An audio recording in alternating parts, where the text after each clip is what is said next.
Ahoy, comrades! Do you enjoy survival horror, H.P. Lovecraft, the games of Looking Glass, and tongue-in-cheek Soviet fiction? Well, if you said yes to any of the above, then oh boy did you just click on the right link.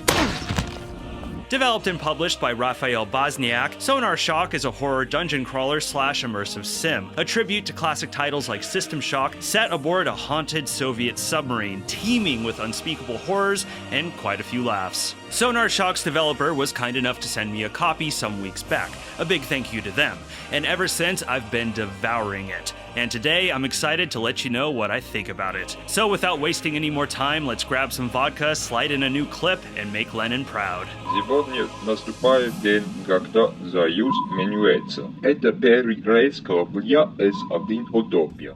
Taking place during the tail end of the Cold War, Sonar Shock is set aboard the S-1 Utopia, a Soviet mega-submarine with a crew of 250 souls, serving as both a military vessel and mobile underwater city. The Utopia is on its maiden voyage when, wouldn't you know, something goes horribly, horribly wrong. A violent supernatural force has taken hold of the ship, flooding it with horrific monsters and other eldritch phenomena. Much of the crew is dead or missing, and the survivors are spread throughout, barely holding on to their sanity. And you, of course, are the unlucky sailor who has to fix everything.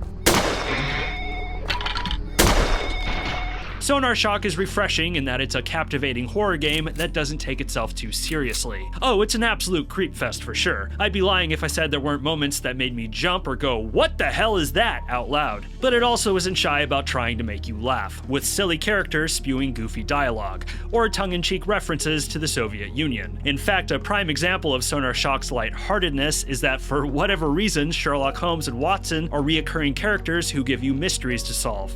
The balance of humor and horror is on point, complementing the retro aesthetics nicely. I don't want to ruin too much here because half the fun of this game is just seeing the twisted sights it throws at you, but the journey brought plenty of unexpected surprises to keep me engaged.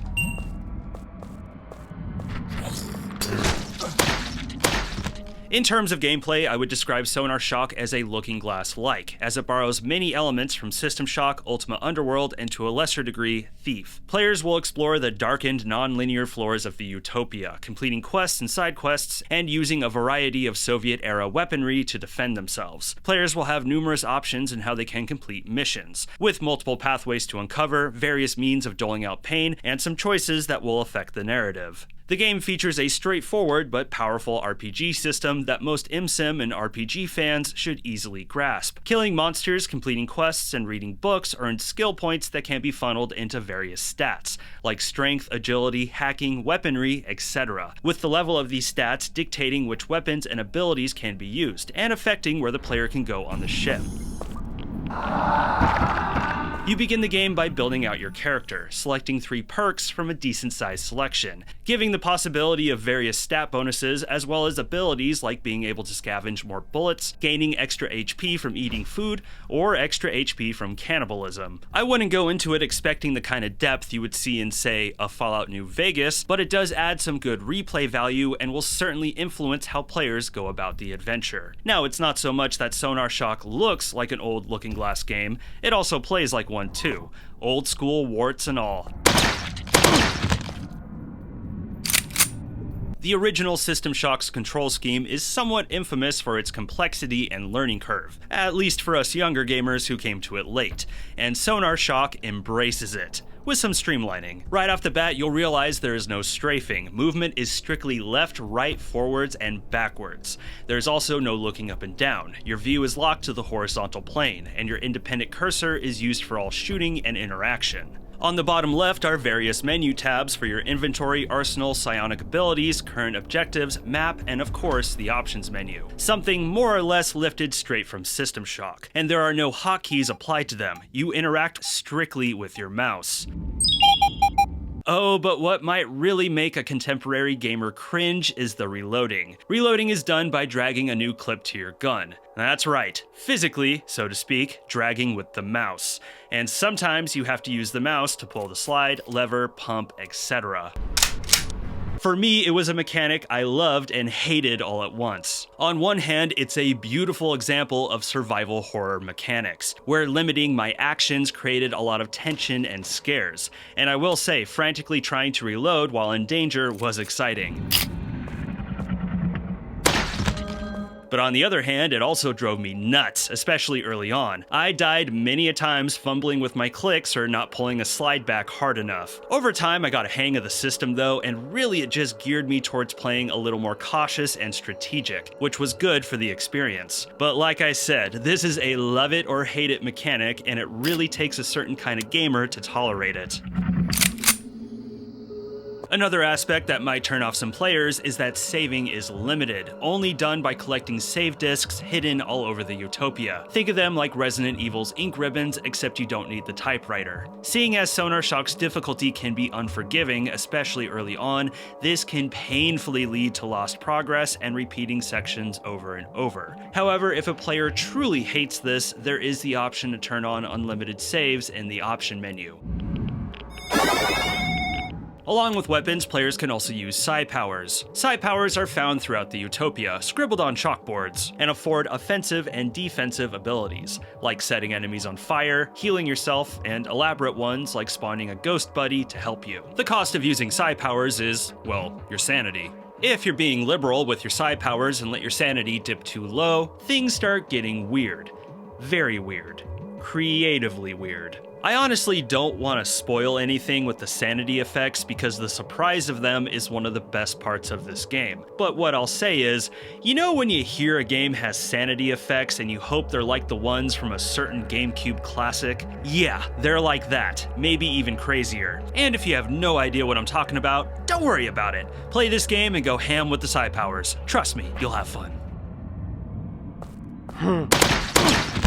So do all these pieces add up to a solid game? Yes, very much yes. Moment-to-moment gameplay was not only fun, it was addictive. The type of thing where every day I'd wake up wondering when I could jump back in. Many of my viewers know I'm a fan of the original System Shock, and this feels like a more concentrated and approachable version of it. Exploration always brought me to ever interesting and secret places, and I was always uncovering hidden shortcuts and clever ways of completing my objectives. Most of the floors have their own unique challenge to trip you up too, like one area where the lights would go off after a short period of time, prompting a giant hideous monster to chase me. On another floor, there were suits of armor that would sneak up behind me when I wasn't looking, not unlike the weeping angels from Doctor Who or the boos from Mario. Oh, and just wait until you find the forest with the deer. Combat, while yes, annoying at times with the reload system, was more often than not tense and exciting. Blasting away pixel blobs as they charged got my heart pumping, and it helps that the guns feel good and beefy, shaking the screen a little to make you feel it. A nice touch too is that critical damage kill shots put everything in slow-mo.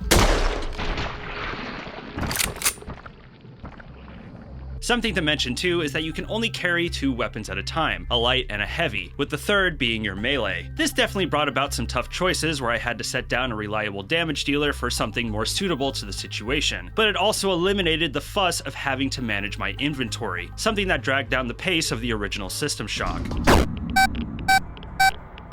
Everything else in between was fun and charming as well, like the adorable hacking minigame, a souped-up version of Breakout, which, yeah, might have been on the easy side, but frankly, it was a pretty good version of Breakout. Each floor of the Utopia featured a bevy of side quests which were great not just because they granted new psi powers, weapons, and other perks, but because they were simply fun to do and brought me into more crazy parts of the ship. The game had its claws in me, much like an old-school Looking Glass game, where I was fully immersed and losing time. Like, oh wow, it's dark out, I forgot to eat, and I'm kinda sweaty. Awesome. If I had anything to complain about, it would be that the game has some minor jank to it. Like, every once in a while I would get stuck on the geometry and have to wiggle myself free. Typically, this occurred when crouching below obstacles. Enemies had a habit of getting stuck too, often on tight corners, and sometimes seemingly on nothing. But otherwise, this game had me wrapped around its finger. As I said in the intro, it was something I just devoured. Touching on presentation last, like its gameplay, Sonar Shock's visuals are a tribute to the past, playfully spiced up with some new school, retro charm. Sonar Shock was developed in the free open source Godot engine. I hope I'm saying that right. And the only game I think I've played using it was Cruelty Squad, a fantastically bizarre immersive sim. Oh, it was used for Buckshot Roulette too. That game also slaps. Or perhaps bangs. Environments are blocky and pixelated, much like the early games of Looking Glass, and admittedly the first time I saw them I did think they were quite garish, but giving it time it was hard not to be drawn into their creepy atmosphere. The rusted browns, steaming pipes, and radioactive sludge nicely selling that you are deep within an industrial nightmare, with the ethereal lighting always reminding that something supernatural lurks throughout. Keeping on the topic of Looking Glass, much of the art direction is a melding of their classic titles. The first thing a System Shock fan will notice is that the HUD is heavily inspired by it, with its cyberpunk-infused graphics. The environments also hinted at System Shock, but reminded me more of the subterranean corridors of Ultima Underworld. The NPCs also vibe very similar to Underworld's inhabitants. There's also many an area that pay tribute to Thief, with medieval architecture, spooky outdoor areas, and more abstract-looking places that will likely remind fans of a certain mission set in a demon's mansion. What's fun though is that this is all funneled through the lens of the USSR. Soviet propaganda posters litter the Utopia, along with statues to Lenin and other winks and nods to the hammer and sickle. The film student and editor in me also greatly appreciated the shout out to Battleship Potemkin.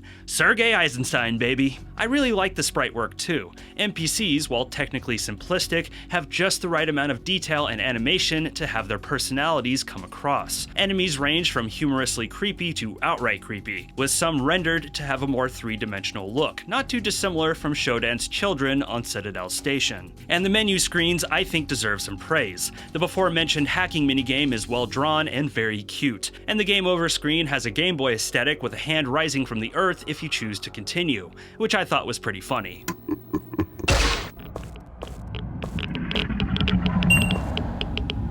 The soundscape of the Utopia is light on music, but heavy on atmosphere. The game doesn't feature much of a soundtrack, outside its synthy main menu theme and phonographs spewing the Soviet national anthem. However, the various hallways and rooms of the Utopia are saturated with haunting ambiance. Once again, reminiscent of an old Looking Glass game, with deep, guttural echoes that feel like they're oozing from the walls, and occasional wind chimes being another wink to Thief.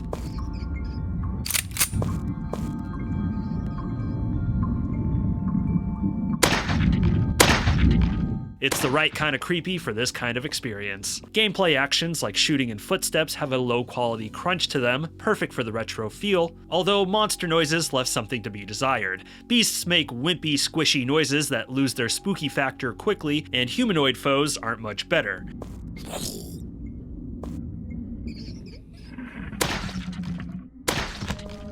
But this didn't really hurt the immersion in any major way. And once again, I don't want to spoil them, but the sound design for the sanity effects, well, those are the highlight.